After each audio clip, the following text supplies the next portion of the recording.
every day you see an announcement that Strategy bought this many coins, Metaplanet bought this many coins, this new company is buying, and the price is going sideways and down. So it makes zero sense, you know, and I don't really have an answer about why. I think it's probably a number of things, but definitely I think everyone has this sense in their head that something is off.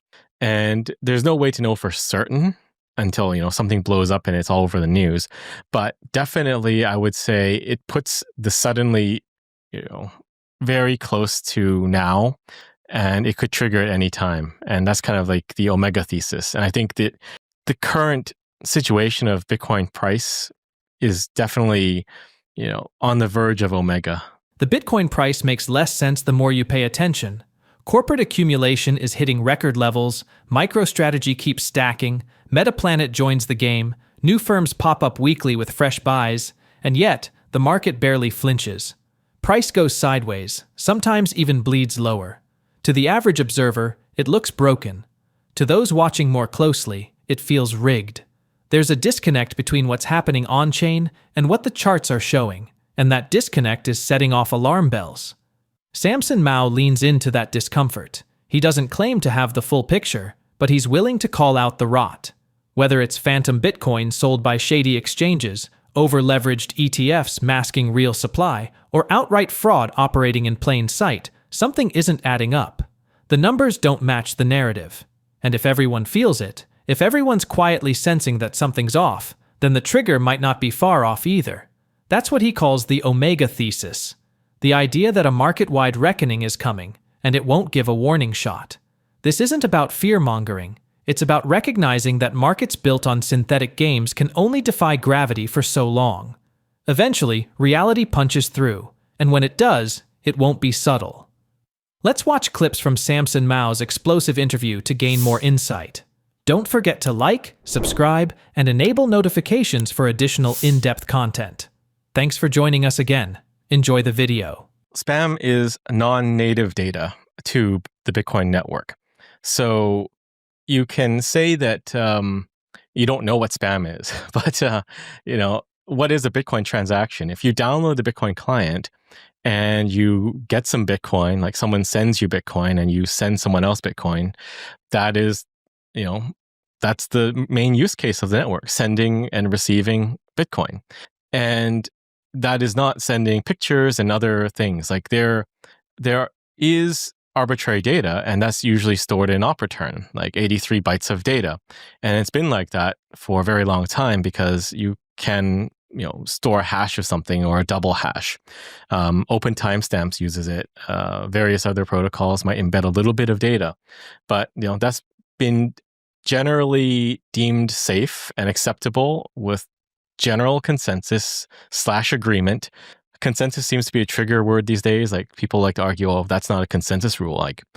But we're not saying it in that meaning. We're meaning like, do people agree? And people agree. Op return at 83 bytes is generally accepted as okay.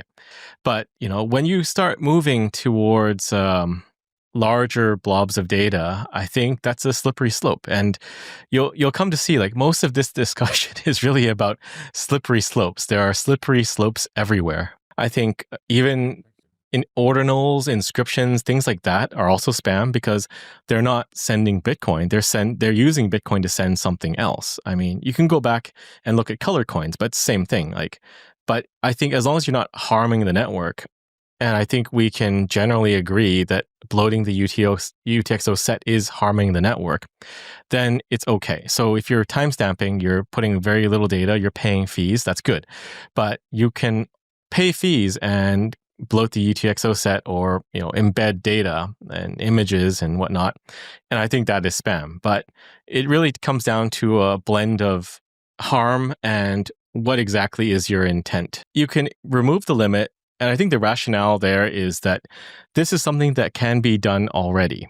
Therefore, the filters don't work.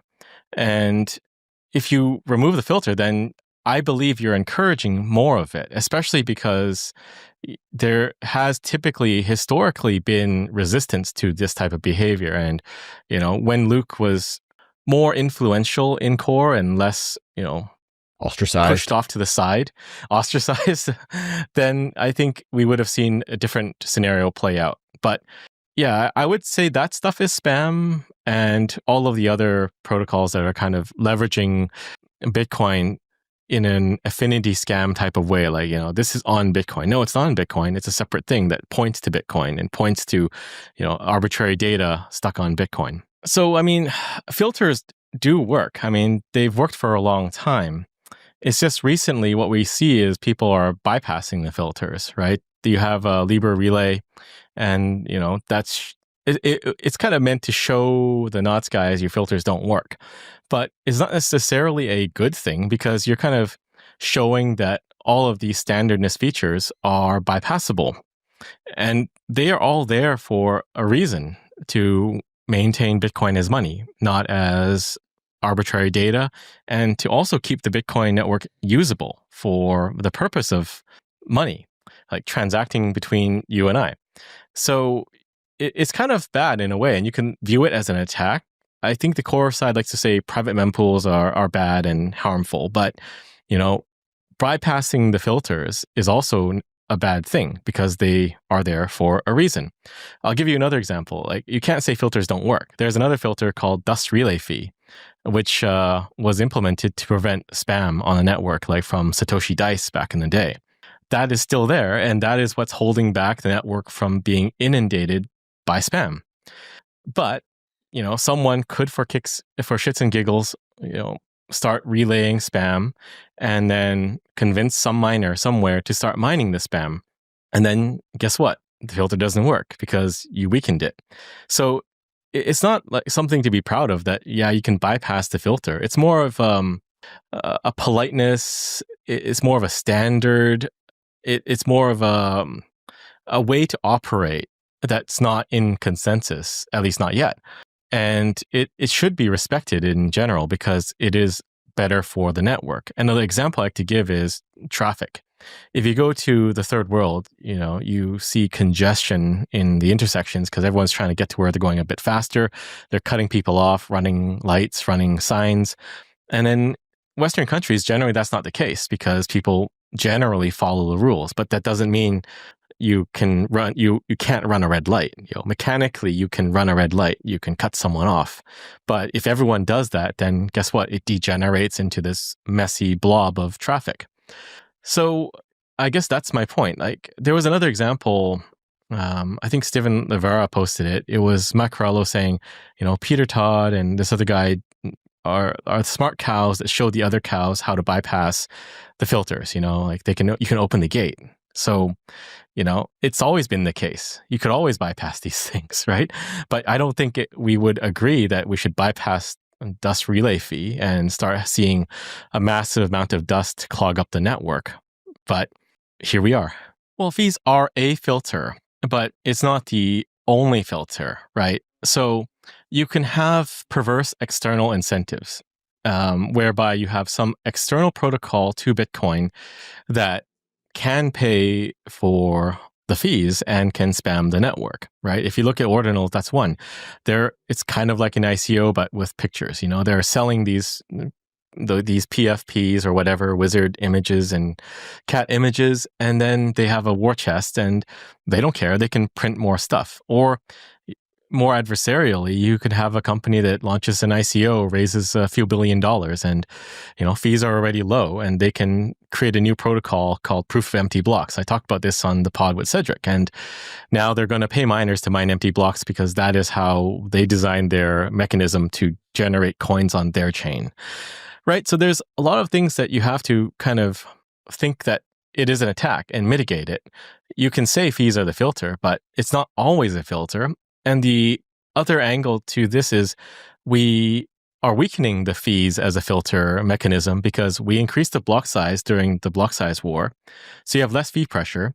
And in 29.1, you lowered the minimum fees to 0.1 sats per VByte at a time in which fees are already historically low and declining for miners. And you can argue, well, the miners could set it higher, but that's not necessarily how it always goes. A lot of pools will run defaults, and some of them may be more interested in short-term economics and getting, $100 more in fees versus the long-term economic outlook. And, that can be self-sabotaging because now you just lowered fees by a factor of 10-ish. And it's going to be hard to build that up even back to 1 sat per VByte, much less higher, at a time where you have more L2 traffic than ever before with Lightning, Liquid, and you have ETFs that take even more transactions off-chain. So there's a lot of nuance and dimensionality to all of this. Bitcoin wasn't built to host JPEGs or run gimmicky side projects, it was built for sound money. But lately, spammy activity is creeping in, from bloated inscriptions to protocols abusing cheap fees. Filters once kept this in check, but they're being bypassed, not because they're broken, but because respect for Bitcoin's core purpose is eroding.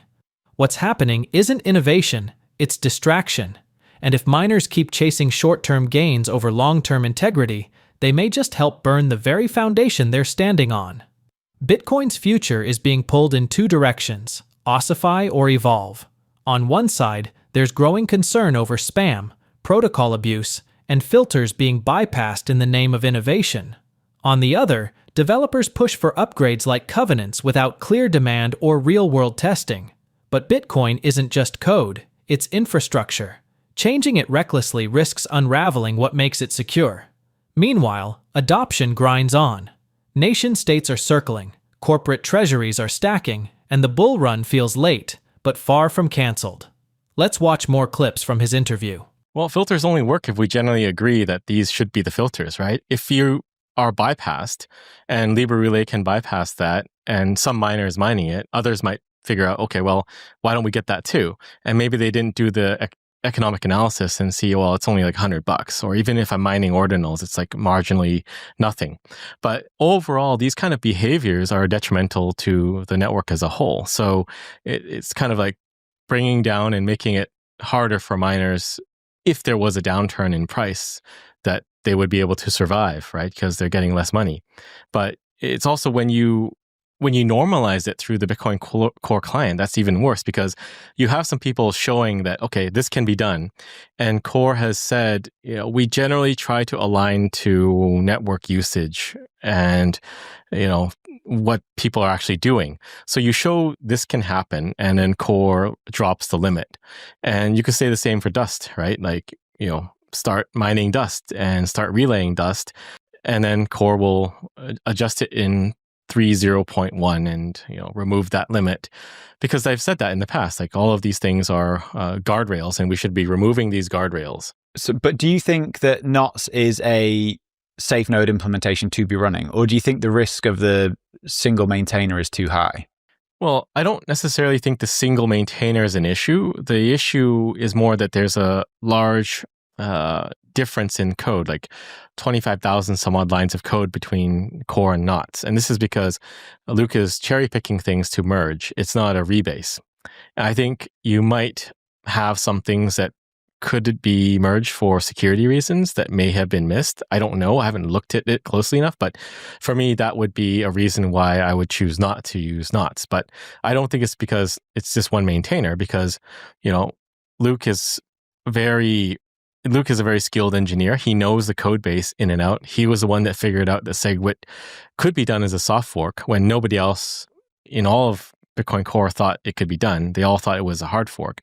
So he knows the ins and outs of the code base like the back of his hand. And I think, I could trust his judgment on, developing Bitcoin software, because he's been here since the earliest days. Well, it depends. I think if you have one client that's rebasing off the latest Core version, then it's far less risky than just cherry picking changes and merging, which is the NOTs method. But I don't necessarily think that's an issue. Like, what we need is more testing than development. So the question is, Danny, why do we want so many developers developing so many features? There's a clip of Sailor on the old What Bitcoin Did pod that's going viral right now, where Sailor is saying, we don't want to change things. Like, you don't want more and more complexity. You don't want more rules. You generally want to be very conservative for Bitcoin, because it was a $1.3 trillion asset. Now it's 2.0 something trillion dollars, right? So it's getting more and more valuable. I think we need to become more and more conservative. Like, do we even want multiple releases of Bitcoin Core a year, or do we want one a year or one every 2 years? I don't know, but I'm okay with like a 1 to 2 year release cycle cadence, barring any urgent bug fixes for critical vulnerabilities, because there don't need to be that many features added to Bitcoin at this time. How much ossification do you want to see? Like, in terms of things like covenants and these more out there potential upgrades to Bitcoin, are you just like wiping the board? You don't want to see that come to Bitcoin? I'm open to it, but not right now. I mean, there's no need for it. Like, people pushing for covenants, you can do that on Liquid right now. Yes, you don't like Liquid, probably you want it on the main chain, but prove out the use case and get some adoption. Like, have people using it for some wallet somewhere for some reason. But you can't just say we need this. And I don't think we're at a stage in Bitcoin's life cycle where that should be the case, where someone comes to the table and says, I need something and let's change something. Like, that's just completely unreasonable for an asset that is the size of Bitcoin. And, I agree that we do need bug fixes. Like, there are things that we can fix, but like that bug is in 2038. We have time, right? Where there's no urgency. We can spend more time analyzing the current state of Bitcoin, looking for more bugs, fixing issues, and fixing these longer term bugs that, can wait for a decade. Well, I don't like the word custodian for anything like eCash, because custodian is a legal term. It's like you have a legal responsibility to someone because you're taking care of something for them. It is a definition. I would call things like Liquid, eCash, Fedimints, and the like, cypherpunk asset pools or caps. And you're just pooling and unpooling together. And there are different security models around these things, but it's not a custodian. So you want Liquid because you want the benefits of the Liquid chain. You can't expect to have your Bitcoin and have the Liquid BTC at the same time, right? It doesn't work that way. So you have to make a trade-off and take one over the other. But you can always swap back, and there's utility there. But my point is, if you wanted to build something with covenants, there's simplicity now activated on Liquid. Go and build a commercial project on Liquid that is in demand and people want it. This cycle doesn't seem to have played out. We're behind schedule. We should have had a bull run already, like a massive run up. And, we're down actually at the time of this recording. So I think this cycle, if you want to call it a cycle, is delayed. It might push into next year for whatever various reasons there are. But I think the nation state adoption is coming. We're pushing on a lot of fronts. Other companies and people are pushing too. There are concrete examples of what Bitcoin can do to benefit a country out there right now. The moves in the US, I think, have yet to propagate throughout the world. So Trump did create the SBR, but they haven't started buying yet. And we are talking with other countries to do the same. There are a few that have said they will create it. And I think it's all coming. It's really that these things happen very quickly. It's like literally gradually and then suddenly.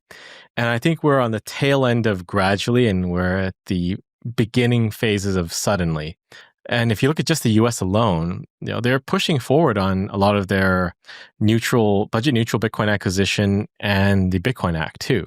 So I believe it's simply a matter of time before we see a massive run up and we see a massive nation state FOMO, panic. Even without nation state adoption, we should see it too, simply because of the corporate buys. Every day there's more and more corporations buying, and it just blows my mind that we're not running already. Bitcoin is trading above $114,000 again, but this time it's not retail hype driving the momentum. It's cold, calculated balance sheet accumulation. Strategy Incorporated just added another 196 BTC for $22.1 million, pushing its total holdings to 640,301 BTC, worth over $47 billion. The purchase was funded through its at-the-market equity program, signaling a deliberate long-term strategy that views Bitcoin not as a trade, but as a monetary reserve asset. And yet, even with this level of buying, Bitcoin's price trajectory feels strangely muted. This paradox is exactly what Samson Mow has been sounding the alarm on. When corporate giants keep stacking and price doesn't respond, something is off. Mow suggests we're likely dealing with synthetic supply, paper Bitcoin, shady exchange practices, or ETF-driven distortions. The network appears sound on the surface, but the signal is clouded. And until that friction resolves, the true impact of these buys might stay hidden beneath the noise. Meanwhile, digital asset funds just posted over $800 million in outflows, led by $719 million from Bitcoin products. Still, the lack of short BTC inflows suggests this isn't driven by bearish conviction, but rotation. The Crypto Fear and Greed Index has also climbed from 37 to 49, showing a market in transition. All of this underscores a deeper shift. Price is no longer dictated by short-term sentiment. It's becoming a function of institutional demand, political adoption, and systemic positioning. The run-up may be slower than expected, but when it ignites, the fuel behind it will be unmistakable. As we wrap up, how soon do you think Mow's Omega thesis could play out, gradually or suddenly? Let us know your thoughts in the comments below. Share this video and hit the like button. Thanks for watching, and don't forget to subscribe.